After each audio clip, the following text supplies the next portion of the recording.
Hi everyone, this is Mr. Taylor taking a look at calculating compound interest. Again, we are in Unit 7 and we want to take a look at Module 16. We're working through Module 16, which is managing your money and planning for your future. Okay, what are we interested in today? We want to calculate and analyze compound interest earned on a deposit. So key vocabularies that we want to take a look at is compound interest. And then we also may want to think about, if it's okay with you, the term for deposit. Let's talk about let's go ahead and talk about what a deposit is. And let's also talk about what is a withdrawal. So let's go ahead and add those two in too on our key vocabulary. So Explore Activity 2 talks about calculating compound interest. So it tells us compound interest is interest paid not only on the principal, which is the amount you're going to deposit, but also on any interest that has been already earned. Each time interest is calculated, the interest is added to the principal for future interest calculation. The calculations can be made more than once a year, but the author said in this lesson our only interest is compounding annually. So what I want you to take a look at is simple interest. And simple interest says only the principal. Only the principal amount. Only the principal amount will earn interest.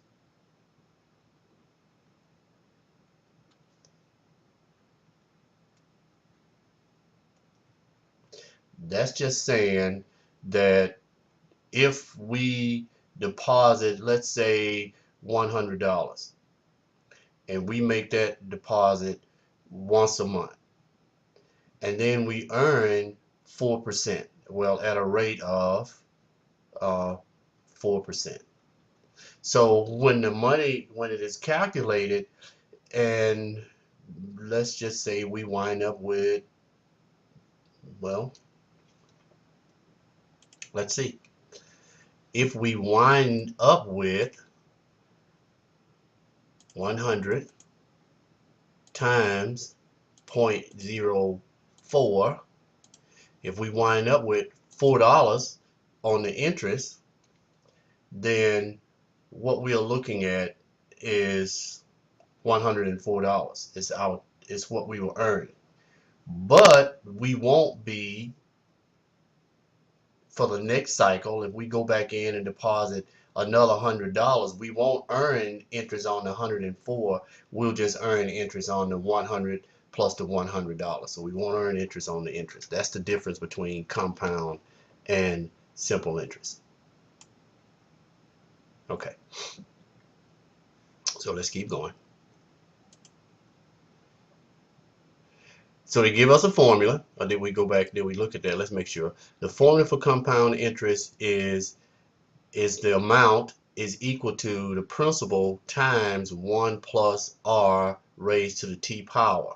Then it goes on to tell us P is the principal, R is the interest rate expressed as a decimal, T is the time, and A is the amount in the account after T years, if no withdrawals are made. And what we mean by withdrawals, the difference between deposit and withdrawal. If we're going to deposit money into the account, that we're going to take our money and put into the account.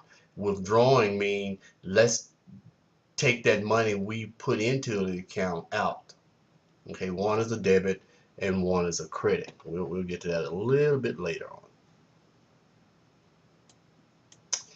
So here we have Lily, and she makes a regular deposit into her savings account to save money for retirement. So she deposits $1,000 a year. It don't tell us necessarily how she makes this deposit. Each year she could just go in once a year and put in $1,000, or she could make that in increment time. But let's just say for the sake of this problem that she goes in at the end of the year or the first of each year, let's say January 1st, and she put in $1,000 into her savings account. And it is compounded annually. That means once a year, they literally give her 4% on her balance. And that balance will include the interest. So what are they telling us? They're telling us that this amount, A, is going to equal to 1,000 times 1 plus 0.04 raised to the first power. And we know anything raised to the first power is going to be itself.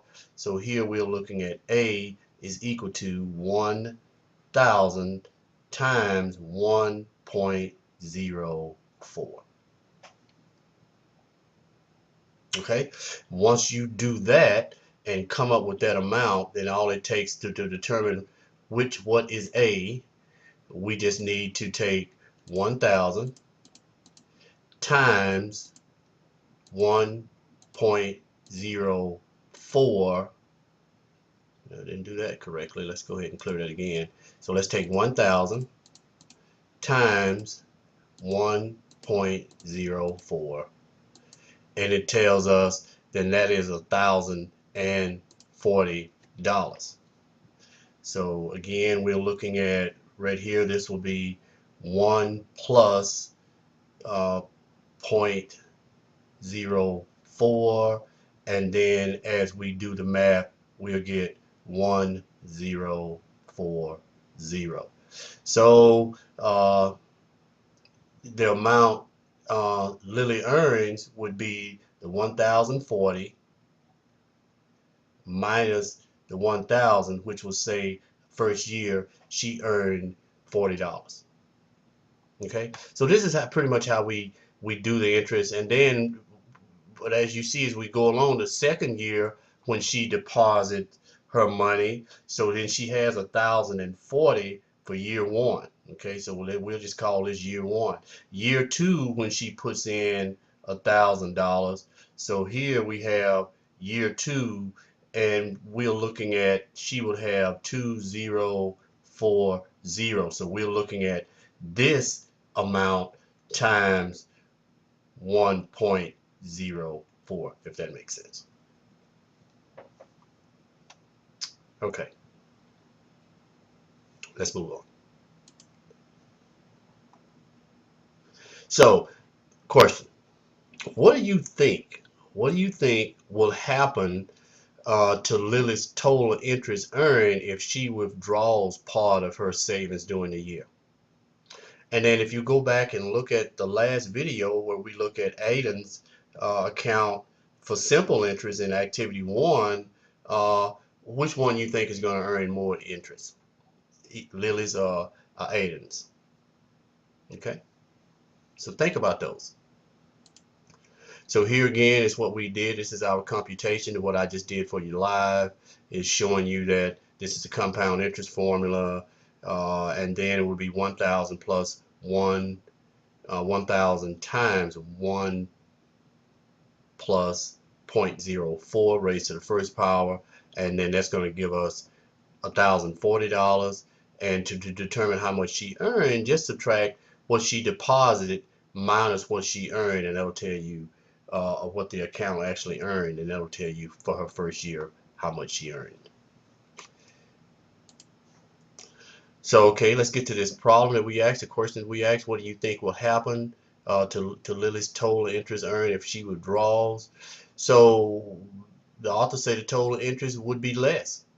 Any money withdrawn before the interest is computed does not earn interest. So if she, for instance, going back to year one, if she had $1,040 and she said, hey, I need $200, so that means after year one, she's going to have $840, and then when she makes her year two deposit of $1,000, so instead of having, she would have $1,840 in her account instead of the $2,040. So she will earn interest only on that and not this amount because of the withdrawal that was made.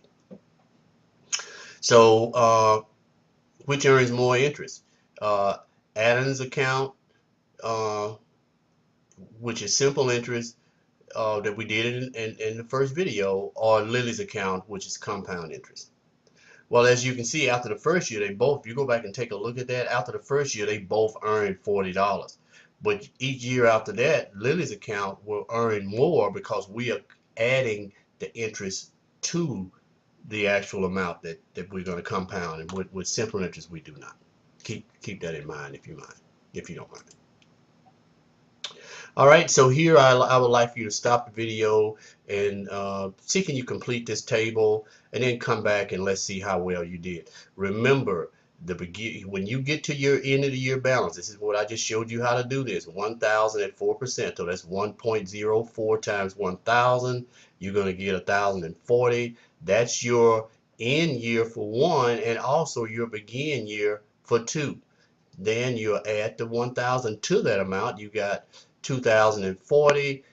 Compute your interest earned. So here it is 2,040. You're looking at times 1.04. This is going to give you the end of year two. Add year two back as your begin, and then you have a deposit of 3, and then you're going to multiply this times 1.04, and then that'll give you this amount, and then you, of course, to get your interest earned, just subtract this from what you're ending, and that's going to give you your interest earned. So go ahead and do that, and then come back and let's see how well you did. Okay, so what we see is year three interest earned is $124.86. That's our ending balance. Remember, ending balance goes beginning balance at year four, add 1,000. That's 4,246 and 46 cents times 1.04. That's going to give you $169.86. Add those two together, that's going to give you an ending balance of $4,416.32.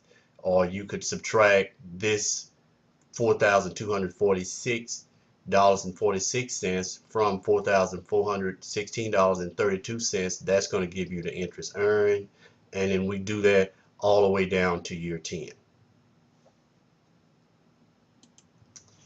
So, as we reflect, how much interest did Lily earn from the initial deposit to the end of year 5?